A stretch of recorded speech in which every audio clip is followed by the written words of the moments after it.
Bonjour, je vous retrouve aujourd'hui pour la présentation d'un jeu qui m'a occupé un sacré bout de temps, comme vous pouvez le voir là sur l'écran supérieur de la 3DS. Je suis à 81 heures de jeu et 41 minutes. Alors ce jeu, quel est-il? Il s'agit de Fantasy Life. Fantasy Life, c'est donc un jeu qui est un mélange de jeu d'aventure, un jeu de rôle, et puis un jeu où dans lequel il faut progresser au sein de différentes carrières. Et alors, c'est ça d'ailleurs qui fait le charme du jeu, c'est qu'on a toute une panoplie de métiers qu'on va être amené à découvrir et dans lequel on va essayer d'exceller. Et tout en avançant dans l'histoire. Alors, le jeu donc se décompose si vous voulez, en deux parties. Soit on décide de suivre l'aventure principale, la quête principale, soit on décide de partir dans le développement des métiers. Et du coup, la quête principale, elle peut se faire assez rapidement, mais ce qui est vraiment long, c'est de mener à bien chaque quête au sein des métiers, de manière à finir en niveau maître. Et alors, si on se fixe cet objectif-là, la durée de vie du jeu est conséquente. Et donc, comme vous pouvez le voir, en ce qui me concerne, je suis à 81 heures de jeu. J'ai pas atteint les niveaux maîtres sur chacun des métiers.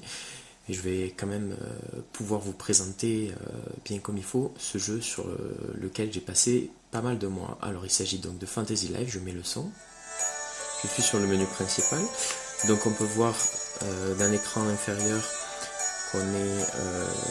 qu'on accède aux différentes options du jeu, donc l'équipement, les objets, licences, compétences, statuts, liesses.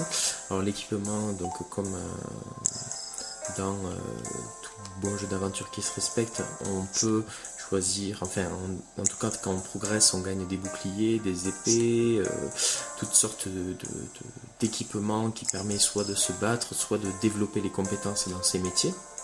On voit en haut les caractéristiques des différentes armes ou des différents outils qu'on peut récupérer pendant le jeu.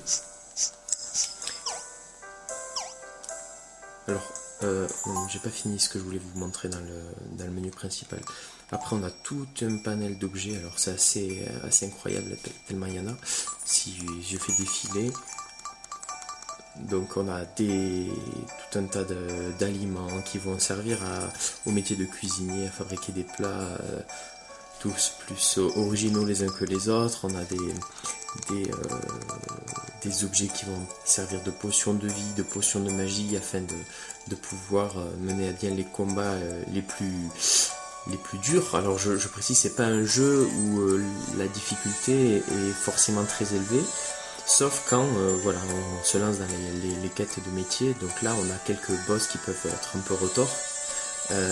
Mais de manière générale, la quête principale se fait assez facilement et c'est vraiment du tout public. Donc, si je vous montre un peu tout le panel d'objets, vous pouvez vous rendre compte que là, il y en a quand même pas mal. Et sachant que j'ai tout le reste de mes objets qui sont dans l'armoire, dans la chambre du personnage, parce que je ne peux pas tout stocker sur le héros en lui-même. Voilà. Ensuite, les licences. Les licences, tout simplement, c'est les métiers sur lesquels j'ai développé des compétences. Donc on peut voir que par exemple, il y a un métier qui est le métier de paladin, donc c'est un combattant. Je suis à niveau héros, donc là c'est le niveau maximum. Après il y a le mercenaire, c'est également un combattant. Le tir à l'arc, c'est également pour les combats. Le magicien. Là, le cuisinier, c'est plutôt pour du divertissement. On est plus dans de l'amusement plutôt que dans de l'exploration. Alors, on est obligé d'explorer certaines parties du monde pour pouvoir récupérer des aliments pour fabriquer des plats originaux. Mais c'est plutôt des carrières cool, quoi. Voilà, pêcheur aussi, c'est carrière zen, bûcheron. On a la carrière de mineur, forgeron, menuisier, tailleur. Alors tailleur, bon, pour faire des vêtements, forcément on n'est pas du tout dans la dimension combat, affrontement du jeu, mais c'est plutôt sympa d'avoir aussi des petites variantes qui permettent de découvrir le jeu sous un autre angle. Et enfin, alchimiste, celui qui est spécialiste dans la création de potions qui permettent d'aider pendant les combats. Voilà. Alors le jeu en lui-même. le jeu en lui-même, il se présente comme ceci. Alors là, je suis dans la ville principale du personnage, donc c'est Castel. Et on voit en bas le plan de Castel, et avec tous les personnages qui sont signalés par des petits points orangés. Et à chaque fois qu'il y a au-dessus d'un personnage une petite bulle avec un point, avec un drapeau rouge, c'est qu'il y a une quête annexe à réaliser. Alors les quêtes annexes, c'est absolument monstrueux. Il y en a, j'ai l'impression que c'est illimité. Dès qu'on en a fini une, il y en a 2 ou 3 autres qui apparaissent. C'est des personnages qui demandent tel ou tel objet et qu'il faut aller chercher à des endroits précis du monde. Et donc en récompense, on peut avoir des sous, on peut avoir des objets spéciaux, etc. Donc Castel, là je me promène de nuit dans la ville. Et là c'est le château, donc avec la résidence du roi.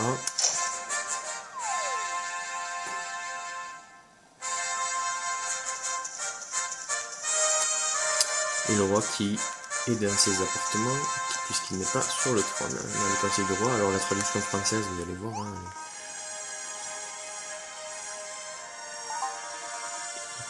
traduction française plutôt de bonne qualité.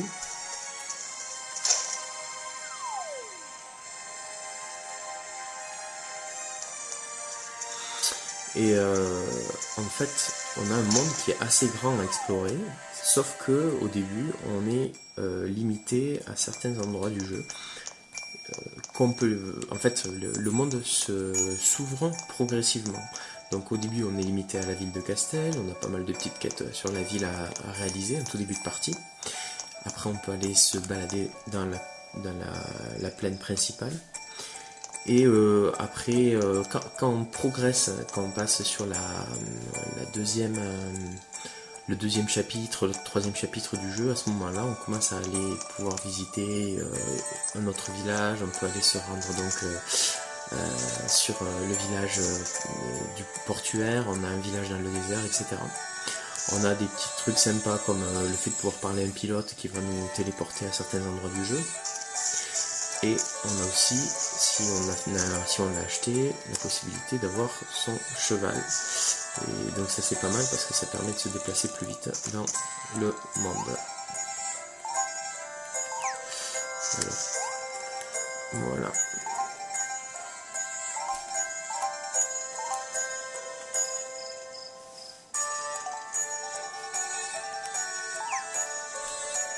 Là elle va me chercher mon cheval. Et donc avec le cheval, je vais pouvoir me déplacer très rapidement dans le jeu.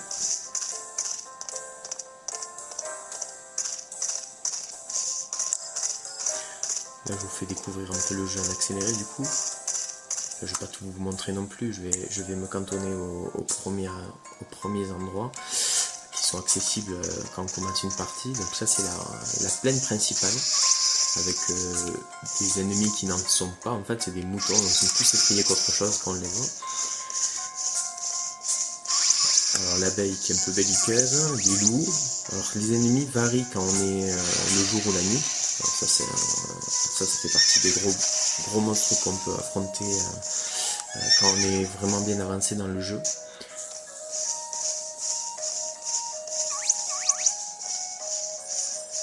Donc voilà, on a une grande plaine à découvrir avec au niveau de la carte, au nord c'est la forêt, au nord-ouest c'est la baie portuaire, au sud c'est le désert et donc la partie principale c'est autour de Castel. Donc Forestal c'est par exemple c'est la forêt qui est situé au nord de Castel. Donc je vais vous montrer un peu comment ça se présente. Pour ça il faut que je descende de mon cheval.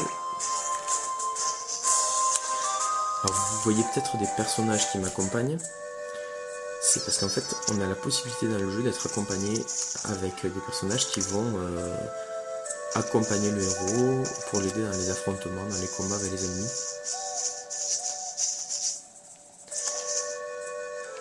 Et donc là on a des ennemis qui sont plutôt inoffensifs, ils sont jamais bien agressifs, certains ennemis sont agressifs dans le jeu, et après on prend l'initiative vraiment de les affronter. Alors là par exemple, j'ai j'ai un métier principal qui est cuisinier, donc je peux pas faire grand chose en étant cuisinier, donc j'ai juste mes petits points, donc pas grand chose.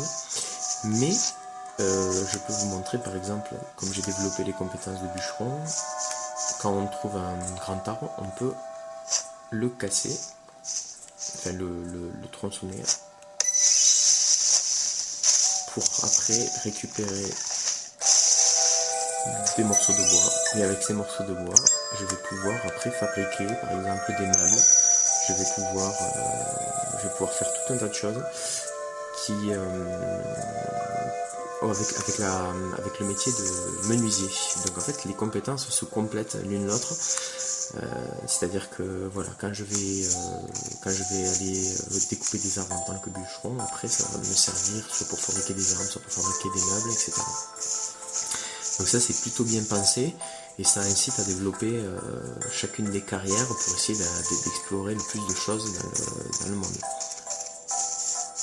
Alors là on a par exemple le cas d'un ennemi qui est assez agressif, mais qui est très faible. Enfin, il est un peu... Quand on commence la partie, il peut donner un peu de fil à retordre, mais là, qu'on est dans les hauts niveaux, c'est vite plié. Et certains ennemis justement permettent de récupérer. En fait, on peut les capturer pour après les amener chez un marchand d'armes un marchand de butin qui va racheter en fait les ennemis qu'on a capturés en échange de Reva, puisque le Reva c'est la monnaie courante du jeu. Voilà. Alors, j'ai pas encore parlé de la musique. Je vous laisse écouter.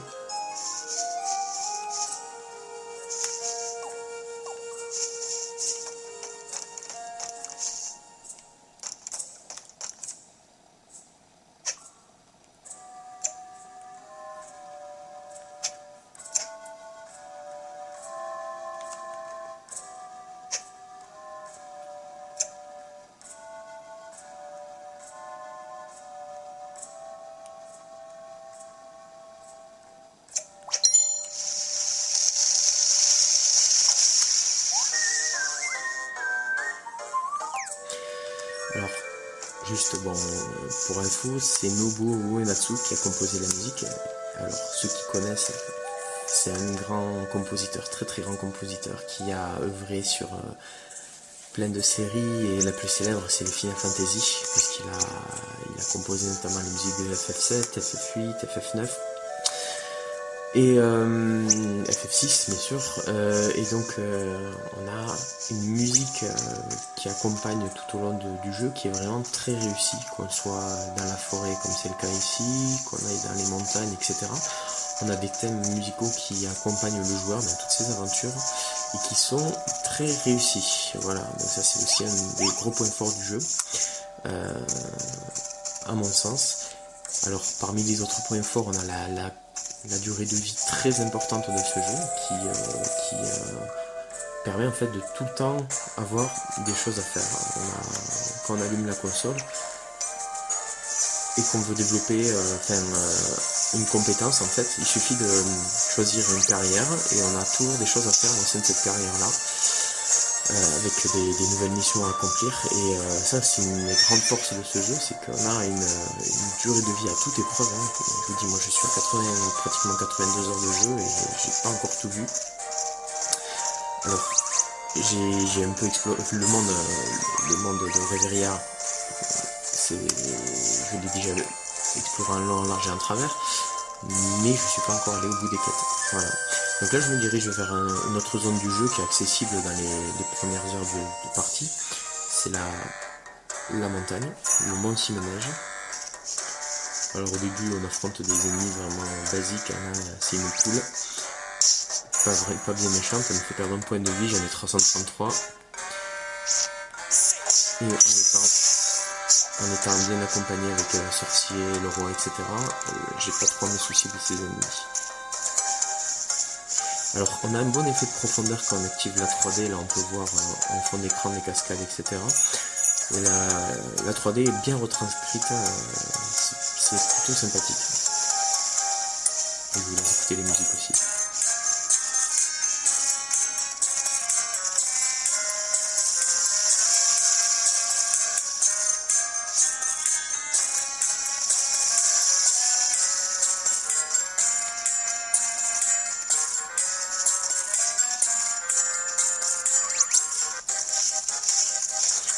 Allez hop, là c'est des gros ennemis.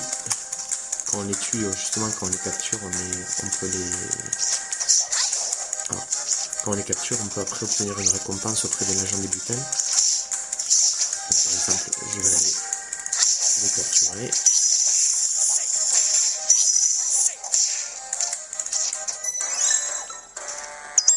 Voilà, et je vais aller voir l'agent des butins qui va me donner quelques rêves en échange de ce trésor.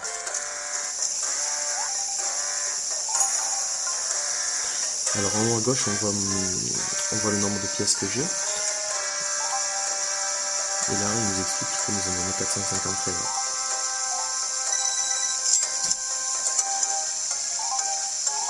C'est comme ça aussi qu'on peut se faire pas mal d'argent dans le jeu, en tout cas pour commencer, en capturant des ennemis puissants ou alors en accomplissant des tâches auprès des villageois.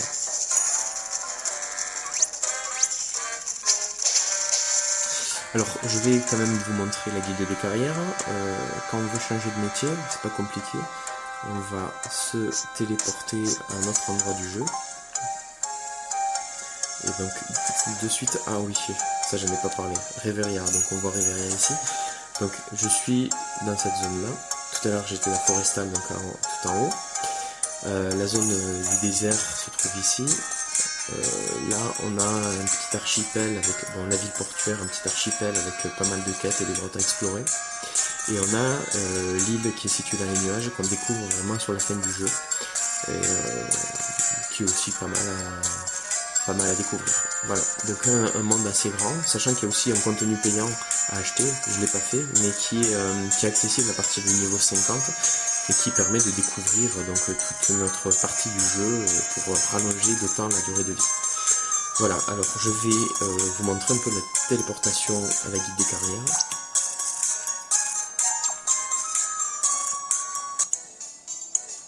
Et donc la guilde des carrières, donc on est revenu à Castel. Et là, j'ai le choix de changer des carrières. Et j'ai le choix entre, comme je vous montrais tout à l'heure, tout un tas de carrières. Donc là, actuellement, je suis cuisinier. Et on choisit, c'est ici qu'on choisit la carrière sur laquelle on veut évoluer. Donc tout à l'heure, voilà, j'étais cuisinier. Puis là, je vais décider de passer, par exemple, mercenaire. Et on peut changer de carrière à volonté, en fait.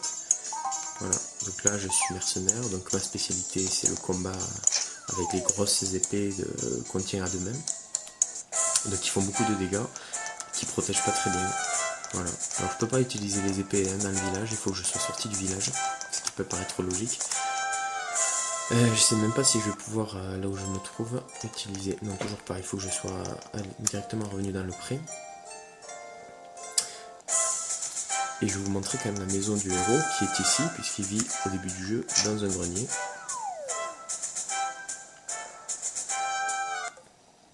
Voilà ma chambre, comme je l'ai décorée. On peut faire un peu de déco de chambre à la Animal Crossing, donc ça c'est très sympa, ça rappelle vraiment pour ceux qui connaissent Animal Crossing, on peut faire un peu le même genre d'aménagement avec tous les objets qu'on a fabriqués en étant menuisier ou autre, on peut s'en servir pour les disposer dans sa chambre. Bon voilà, et comme on peut acheter, changer de maison, etc., on peut devenir propriétaire même de plusieurs maisons, ce qui permet entre autres d'accéder à des raccourcis pour se déplacer plus facilement dans le monde. Et bien chaque maison peut être redécorée à sa manière en fonction de tous les objets qu'on possède dans son inventaire. Voilà.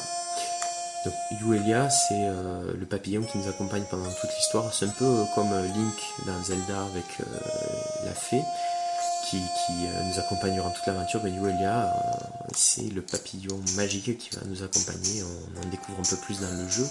Qui est ce papillon? Qu'est-ce qu'il fait là? Pourquoi il nous suit? Voilà. Et ça, je vais pas spoiler, donc je vous laisserai découvrir ça par vous-même. Voilà, et donc qu'est-ce que je pourrais montrer d'autre? Je pense que j'ai fait le tour, j'ai montré un peu le début du jeu. Je pense que ça vous donne un petit aperçu de ce grand jeu d'aventure qui